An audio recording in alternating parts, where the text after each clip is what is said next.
Hello Internet, it's Seth Skorkowski, and we're going to do a new Game Master Toolbox video. And today we're going to be looking at one of the staples of tabletop role-playing games, and that is the Game Master screen. You can look at any picture of a group of role players and know instantly which one of them is the Game Master. The screen is the symbol of their office, the fortified walls between themselves and the players, and protected behind its walls are their notes, the dice rolls, and the surprise monster miniatures that our heroes will eventually face. I've owned a lot of screens in my time. I'm a bit of a collector, and if any game that I'm playing happens to have a dedicated Game Master screen made for it, I'm probably going to buy it. I have 3 for first edition Dungeons & Dragons, and also a player's screen. I don't know the story of why players needed a dedicated player's screen for first edition D&D, but I've got one and I just used it as a DM screen. I've also got them for second edition. Third edition, which was the first time they decided to go ahead and put all the information on the inside of the screen rather than putting some of it on the outside, which meant that it was useless. And I've got the 5th edition screen. That one's the nicest one, by the way. It's nice and thick, more like a hardback book cover than the old-style flimsy ones made with whatever thin, cheap cardboard that they make donut boxes out of. I've got screens for Cyberpunk 2020, Hollow Earth Expedition, Robert E. Howard's Conan, Paranoia, Traveler, Call of Cthulhu, and Cthulhu Invictus. The back of each of these screens filled with all the handy tables and charts that any game master might need in order to run those games. At least that's the theory behind them. And while they certainly do have a lot of tables and charts, the actual usefulness of them and the ease of that use is certainly up for debate. Truth be told, I rarely use any of the charts or whatnot that's printed on the inside of a Game Master screen. In fact, out of all the screens that I've owned, there's really only 2 tables that have gotten any regular use. In first edition AD&D, when a character was hit by a lightning bolt or a fireball, those things could destroy any gear or items that they had if the player character failed their initial saving throw. And there was a handy table for item saving throws, and we used that table a lot. Not as much because I was throwing out a lot of those spells against the player characters, but because the PCs regularly hit themselves with their own spells, so this table got a lot of miles. The second one is the Bout of Madness chart for 7th edition Call of Cthulhu. It's right there in the middle, easy to read, and it's gotten a lot of use in sessions. But most of the stuff that's on these screens, I don't use that much. I don't find it that useful or very easy to read.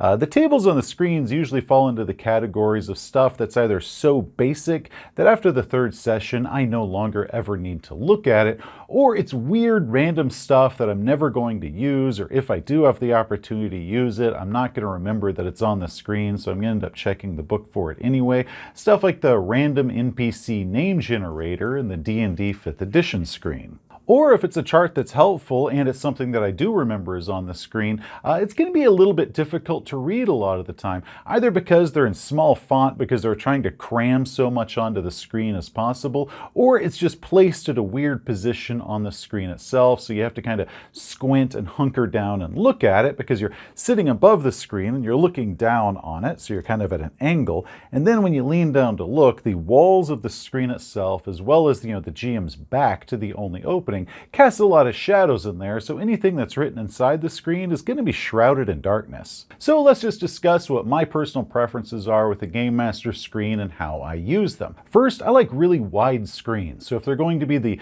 landscape orientation, they can be 3 panels wide. That gives you enough room that it can be nice and wide and hide a lot of stuff behind it. Or if they're going to be the taller portrait configuration, I like them to be 4 panels wide. That way we can still get kind of a good curvature around myself, a good kind of semicircle where everything that's behind the screen is nicely hidden from anyone that's around the table, especially if they get up and they move to the bathroom or go to the kitchen to grab some food or anything. Everything behind my screen is nice and securely hidden. With the old first edition DM screens that were just 3 panels in size and not that wide and you couldn't hide much behind them, there was one trick that I picked up from my own former Game Master, and that was clipping 2 different screens together. That way we had one massive giant 4 to 5 panel Dungeon Master screen rather than just kind of the simple flimsy 3 panel screens that could just knock over if you blew on them wrong. Next, I rarely use all the charts that are pre-printed on a screen because I've covered them up with all of my own stuff. Using clips, I hang any notes or maps along the inside. I also use a lot of post-it notes. Then when some event happens and I use the information that's on the post-it note and I no longer need it anymore, I just peel off the note and throw it away. Next, while the image of the dungeon master at the head of the table with their screen setting out before them between them and the players, that's how most people use them. However, I don't use them that way. I set my screen beside me on a small folding table, so now there's nothing separating me from my players and myself. We're just a bunch of friends all talking around the table, hanging out. I'm not separated from them behind some sort of wall or isolated inside of a little cave. And I can also get to the board a lot easier if I'm wanting to draw the map or change any miniatures. I don't have to stand up and lean out over the screen, which is all awkward. So I figured go ahead and move the screen off to the side. That gives me free ability to get to the board as well as be able to talk to everybody around the table without somehow feeling separated from them. This method of setting the screen beside me and allowing me just to be one of the other members of the table has really helped a lot with how we kind of look at each other as just players, where we're all friends hanging out, rather than having the game master be in some sort of separate, isolated role, somebody that the players have to overcome. It's just a bunch of friends hanging out, and just one of them happens to have a screen beside them. Next, if you're like me and you don't really use much of the tables and charts that come pre-printed inside the screen, you can go ahead and consider picking up a customizable screen that's got different clear sleeves that you can put inside of it anything that you like. I own two of these screens. I own this 3-panel landscape edition, as well as a 4-panel portrait edition that you can put in it whatever you like. And it's nice and big and roomy, and you can put any things that's back here that you want. But then for the front of the screen, you could put any sort of player maps or any sort of player charts and tables, that way that they can see them very easily, or just, put in some nice art or anything like that to convey the mood to them. As for the tables and charts that I put inside my screen, I did a different video talking about the different cheat sheets that I give to all my players whenever we start a new game. And those cheat sheets are usually what I end up putting inside my own screen.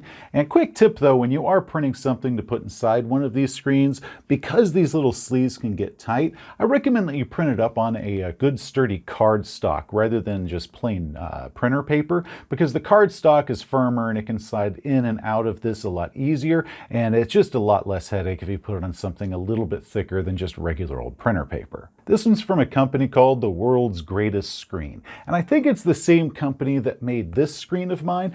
I don't know for sure. I bought this one several years ago, and there's no maker mark that I can find on it, but I assume it's from the same place. I went ahead and stuck links below down in the video description if you want to pick one up. Another screen option that you have is something that's not a screen at all. A lot of game masters will do a game binder for their campaign, something that's got all the different maps and monster stats and information for whatever campaign or whatever game it is they're playing. But this binder has a little seam along here because it's what's called an easel binder, because the bottom section of it pops out like this, sort of like an easel that can actually sit upright in front of them, and they can use it just like a Game Master screen. Not only does this give you a good view of whatever it is that you're looking at, rather than trying to look down at it at an angle, you can easily flip over to other pages or different information as you need it. For mine, I put pages in protective sleeves, which means I can either make notes on them with wet erase pens, tracking the number of bad guys or remaining hit points or whatever stuff else I might need. Now, while the easel binder is great, one of the problems is you end up losing those side walls that kind of protect everything going on behind the screen from either your left or the right side.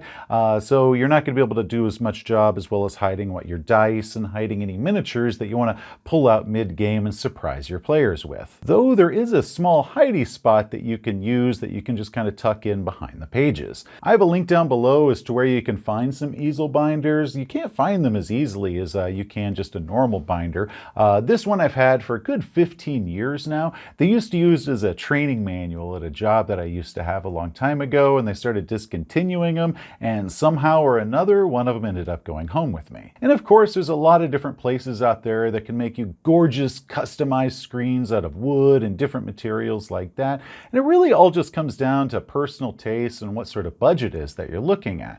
But ultimately, the screen is just a tool, and it comes down to whatever it is that you make of it. So you can use a basic screen and just hang your your own stuff inside of it, like post-it notes or just little clip-on maps, or you can use a wonderful customized screen, or you can use a notebook altogether. It doesn't really matter as long as it's easy for you to use and you use it in the way that's best for you and your players. Anyway, that is it for today. Now, if there are any topics that you would like me to do a GM Toolbox video on, just say so in the comments.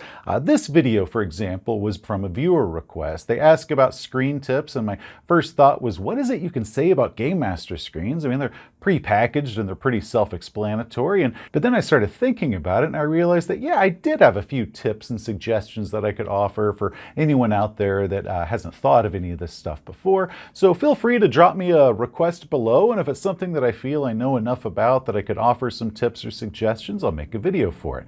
And of course, the usual, like, subscribe. Until next time, players, you have a great day.